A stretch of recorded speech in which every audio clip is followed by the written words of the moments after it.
Hey Eric, welcome back. It is Wednesday afternoon, May 23rd, which means Monday the 19th was my birthday.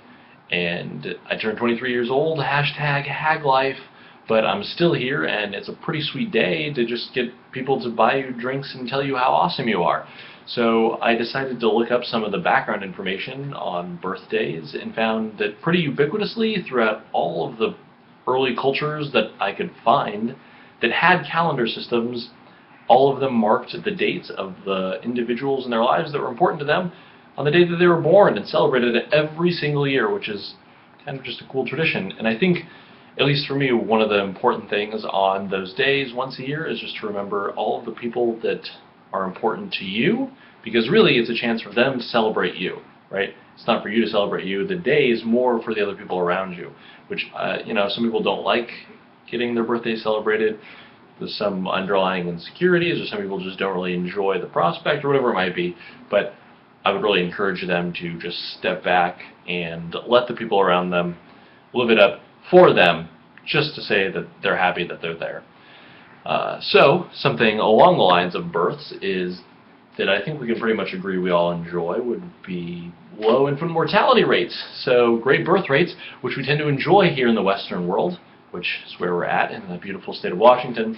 And anyway, there's an interesting article in The Spokesman, again tagged below. This article, which I think is pretty sweet, talks about how Providence, which is the largest hospital in Spokane, is going to start getting its interpreters from Ohio. Not all of them, just when there's additional need. And so the interpreting company in Spokane obviously isn't the biggest fan of this, and their formal complaint is that it's going to start removing more interpersonal contact with the patients and making them feel more distant. And while I can respect that, personally, having known a couple Spanish interpreters here in Seattle, it seems like there's consistently a shortage to begin with, and the interpreters end up getting sent all over town to different sites. When there's emergencies, there's no one available.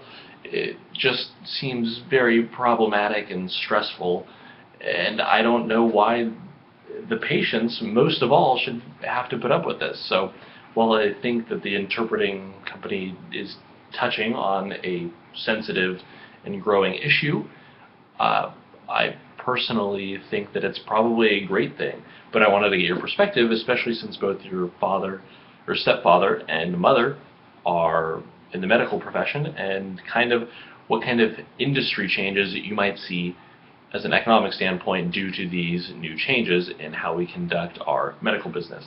And just a side note, just trying to expand a little more broadly as to what we see in our everyday.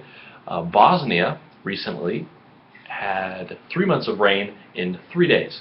So that's a lot of rain, especially for Balkans and areas that tend to be very mudslide prone. And so the area had finally, relatively recently, established some semblance of peace and prosperity, and people weren't getting saddled up and carted off and boxed away. And then this kind of stuff happens. And so I think that we as Americans, though we're very far removed, we can still be good neighbors, really, just other people living, sharing this giant rock that we're flying around on. And while we might not be able to send in helicopters like Slovenia and Serbia and Croatia have, I think we need to address the growing issue, which I would consider this to be a larger part of, and that is global warming, especially here in the United States.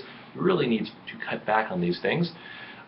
Global warming is believed to, and has some degree of scientific evidence, linking it to higher frequency and more intense storm events.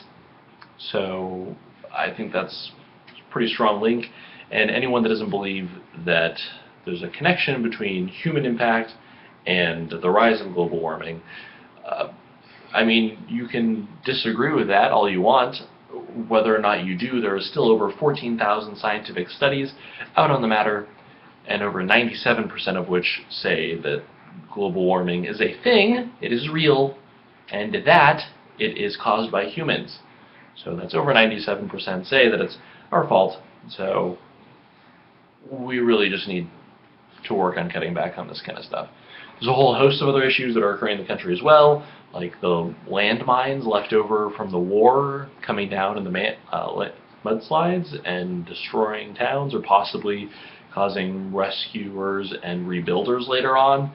Horrible, horrible problems, but that's a whole other social justice political issue that we need to focus on. Anyway, if you want to talk global warming anytime, go ahead and hit me up. It's kind of my niche. Anyway, Eric, back to you. Hope to hear from you soon.